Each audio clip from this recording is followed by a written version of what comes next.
welcome back to Soul Reaver. As you can see, we are at the Abyss, but instead of being at the bottom of the Abyss, which is the usual case, we are at the very top of the Abyss.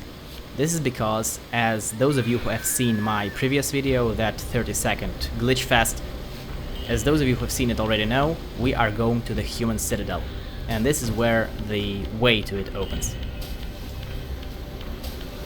The Human Citadel is the last, I believe, no, I'm sorry, the second last completely optional area in the game that we are going to visit, and it's connected to a humongous piece of cut content, which was the Undercity, and which is something that I will address once we get to the city itself.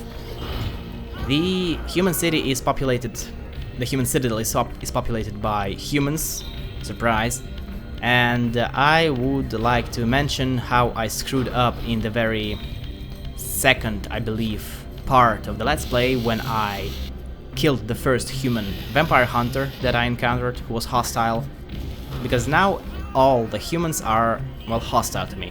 Otherwise, if I hadn't done that, they would have been friendly, they would have been worshipping me, dropping on their knees. Usually I just run past them, but in this case I will not always be able to do that, as they will often interfere, the vampire hunters will interfere with the puzzle solving that is required in the Human Citadel. And as such, what I'm going to do is I'm going to dispose of combatants, and I am not going to touch the civilians. The Human Citadel, its towering walls and deep moats engineered to keep Nosgoth's vampire plague at bay. Basically, I'm going to act in the spirit of the 4th Geneva Convention.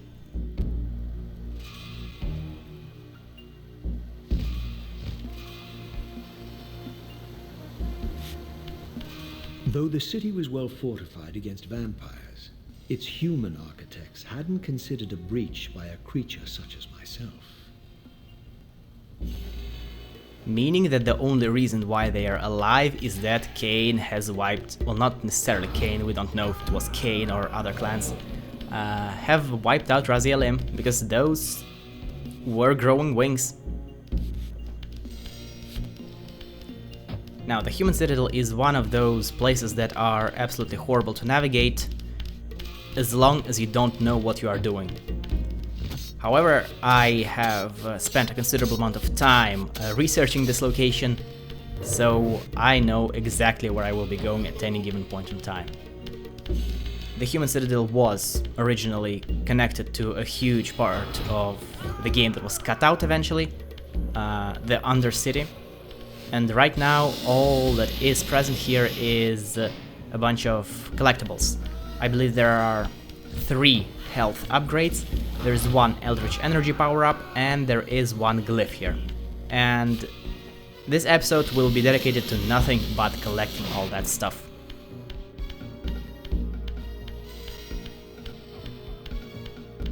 Speaking of the Undercity, speaking of the cut content, Undercity would be the location where the Priestess, which is a character that I have previously mentioned before, would reside, and where her vampire worshippers would have been.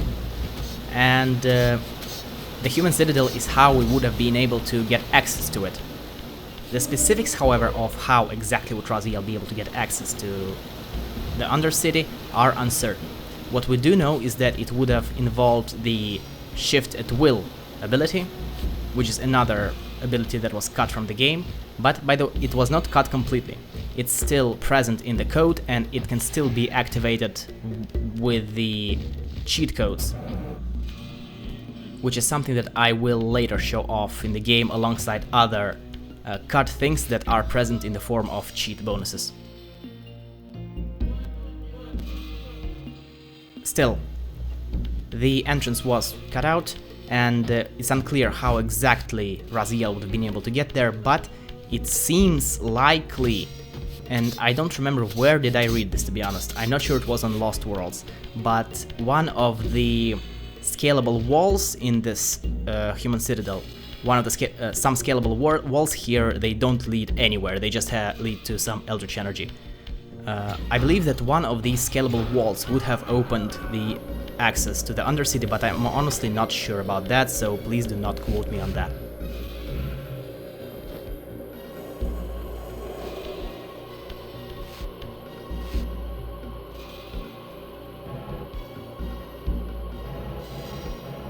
Oh yes, by the way, I'm messing up. What I did there for a second is I remembered that in the previous parts when Vixistud and I were talking about the Eldritch Energy and how glyphs work, we talked about the amount of Eldritch Energy that expanded and the numbers that are present in the upper left corner of the screen when the glyph screen is up. They aren't actually the amount of energy that Raziel currently has, but instead they represent the, well, price of a certain Eldritch Energy glyph. So it's, if it says 4 out of 38, it means that the glyph is worth 4 points out of 38 total.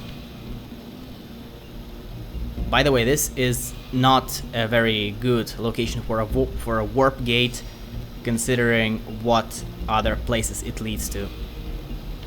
You would think that the vampires would have been able to use it to infiltrate the Human Citadel, and it's really not that much of an infiltration.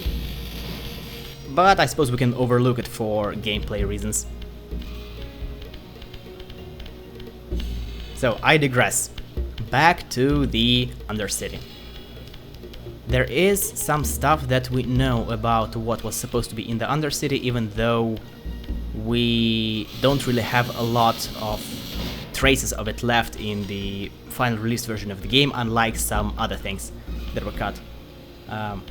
What we do know, however, is according to some of the former staff members of the development team, the gameplay would have involved some of the things that we can actually see here in the Human Citadel in the final release version, specifically puzzles centered around raising and lowering water levels and abusing this mechanic.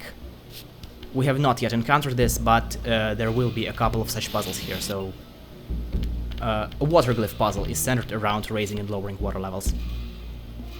That's one thing.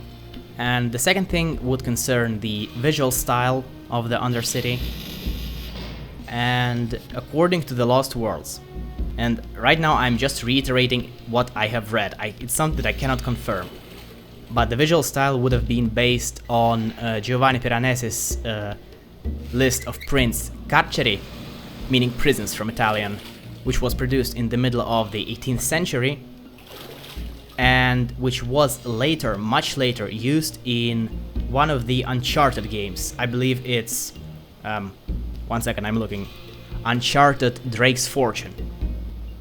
Now, I have not played any of the Uncharted games. I do not own a PlayStation 3 or a PlayStation 4, or any console for that matter.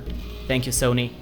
So it's just me reiterating the information that I see on the Lost Worlds, which I cannot confirm, much like with Tomb Raider.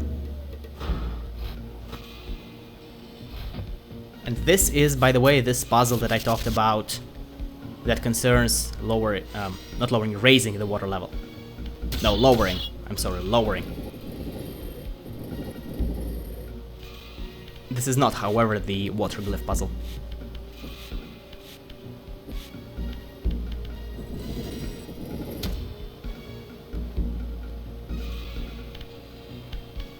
And yes, much like in the Tomb of the Seraphan, unfortunately the audio, well, the sound effects are beginning to bug out again.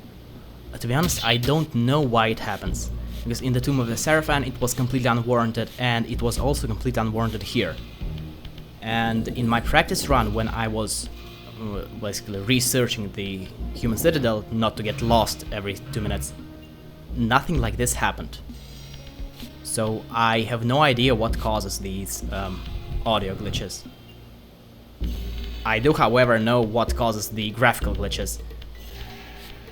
I minimized the game into the tray to check out where was I supposed to go next for the next power-up, and that happened.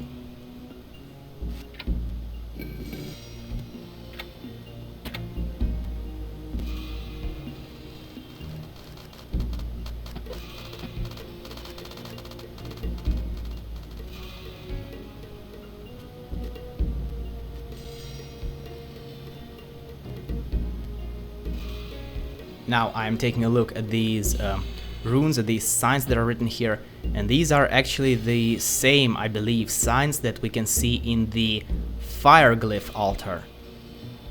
But I could not find any information on what it means, unfortunately.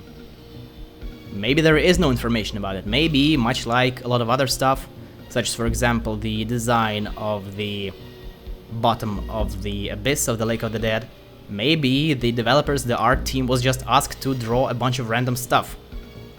That's quite possible.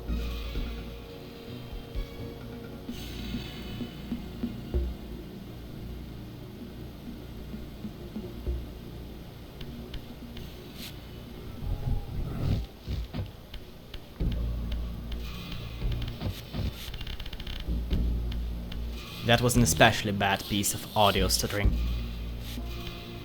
And it does not affect the music, it does not affect the dialogue, it's just the sound effects. I have no idea why does this happen. Nor do I know whether it happens in other versions of the game. In the PS1 version, in the Steam version, in the Dreamcast version. No clue. If anyone knows, please tell me.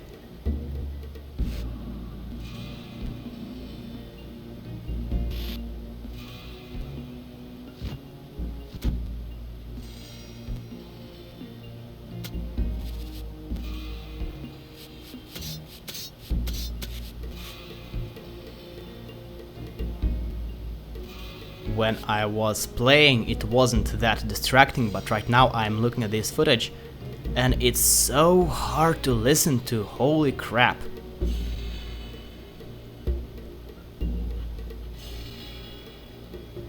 And now it is time to get the water glyph, the final part of the of the Human Citadel. By the way, if you are having trouble navigating the Human Citadel, you should basically just understand its general layout, which is not that complicated. You have a central room with a water tower, and you have two branching paths from it. One into the area that looks like a town, where the warp gate is, and the other area that leads to, well, a lot of nothing, just to the puzzles. Plus there's also this, but this requires swimming, so this one is not really that difficult to navigate.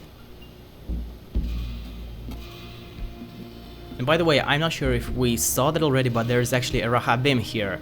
So the Human Citadel is not that well fortified, really. There's a Rahabim swimming here, who seems to be unable to get past the vents, or the vent singular. It would have been easily infiltrated by Razialim, because they're winged. It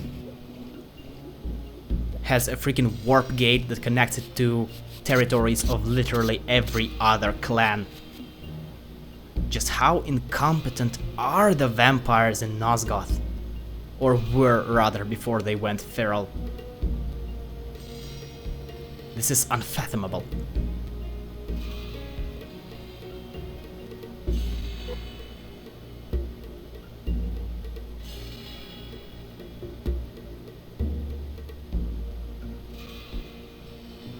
I'm not sure whether I like or dislike to not hear Raziel's footsteps.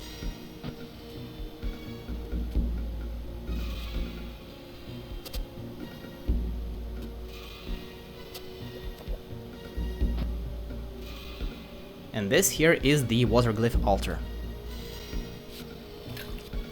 And I have done extensive googling.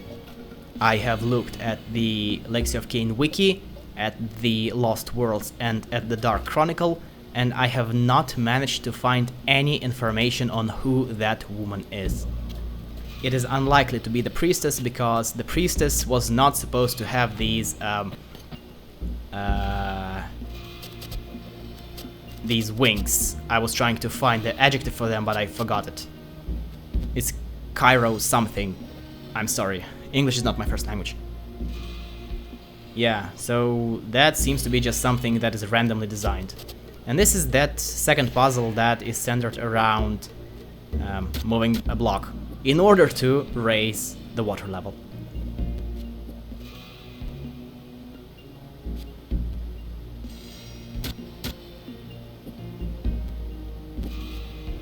not hearing the sounds of the block moving and seeing it move is just so alien.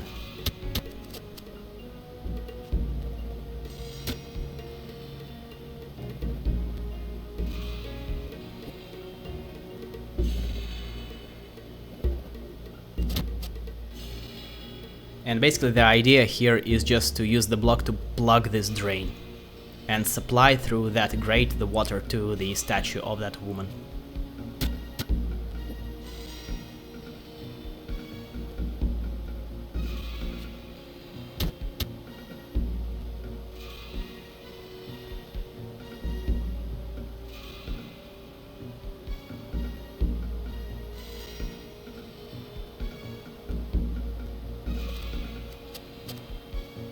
It's funny, the game doesn't actually show you that you have done everything correctly. You don't know that the water is flowing there.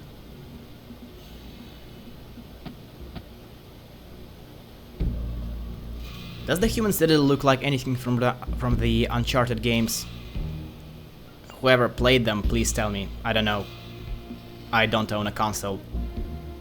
So yeah, there are many games that I'm missing out, but I don't know about you people, but personally for me, every single console exclusive drives me away from this console and away from these games, not towards them. It makes me hate the company.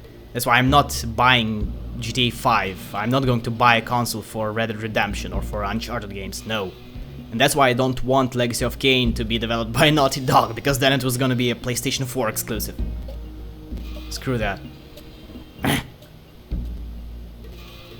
PC Master Race. Nah, I'm just kidding. I just don't want to own a console myself.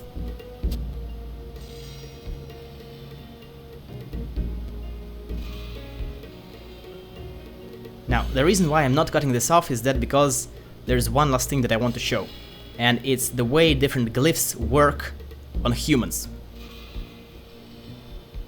But in order to do that, I would have to defeat the horrible swimming controls. Honestly, swimming is not implemented well in Soul Reaver at all. It's okay when you have to swim in a straight line, but as soon as you have to move in all 3 dimensions, it just begins to go completely bozo.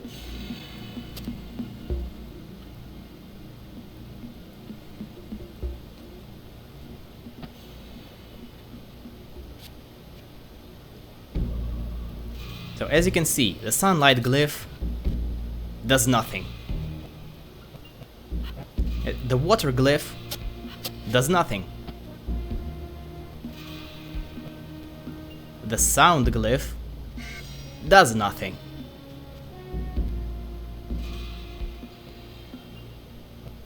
The force glyph kinda does anything, but this guy doesn't even seem wounded. The only glyph that kills humans is fire glyph. And I went a little overboard, but it's okay. Thank you for watching and I will see you next time. Goodbye.